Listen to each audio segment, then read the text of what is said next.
পড়াশোনা করলে হয়তো নিজের পছন্দে বিয়ে করতে পারতাম। এখন আমার পছন্দের কিছু যায় আসে না, কিন্তু ছেলে যদি আমার পছন্দ হবে তাকে তাকে আপনি বিয়ে করবেন। হুম। মানে আপনার পছন্দের যায় আসে না, ছেলে যদি আপনাকে ভালো লাগে পছন্দ করে প্রস্তাব দেয় আপনি তাকে বিয়ে করবেন। তার বয়স যদি কালো হয় বা বয়স বেশি হয় আপত্তি নেই। আসসালামু আলাইকুম দর্শক, আপনাদের প্রীতি ও শুভেচ্ছা জানিয়ে শুরু করছি আমাদের আজকের প্রতিবেদন। তো দর্শক দেখতেই পাচ্ছেন আমাদের সামনে এক আপু দাঁড়িয়ে আছে, আমরা তার গল্পটা শুনবো, জানবো আপু কেন আমাদের ইউটিউবের মাঝে আসলেন, তিনি কি বলতে চান। আপু আসসালামু আলাইকুম, ওয়ালাইকুম আসসালাম। কেমন আছেন?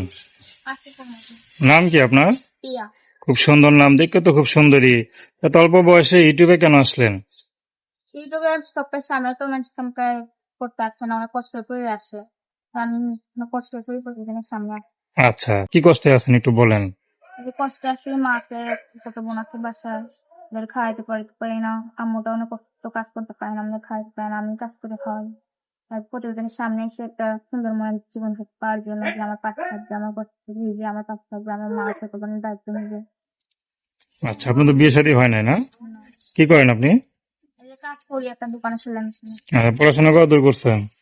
পড়াশোনা করতে পারেনি সংসারের জন্য। করতে পারেন নাই? পড়াশোনার ইচ্ছা ছিল? হ্যাঁ ছিল।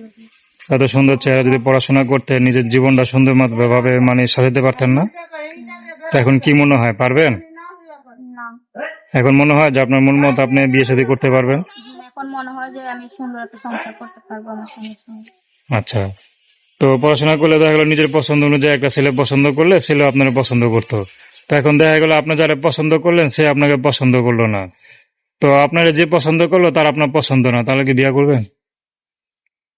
খালি তার পছন্দ হলে হইব। আমার পছন্দ হয়েছে তার মনটা যদি সুন্দর থাকে, তার ব্যবহার আচরণ আমাকে ভালোবাসতে পারে, আমার মা আছে কোনো দায়িত্ব নিতে পারে, দেখতে। আচ্ছা, তো দর্শক আপনারা পিয়াবুর কষ্টের কথা শুনলেন। তো দর্শক, প্রেম ভালোবাসা সাহায্য সহযোগিতা বিয়ে শাদী করা একান্ত আপনাদের ব্যক্তিগত ব্যাপার।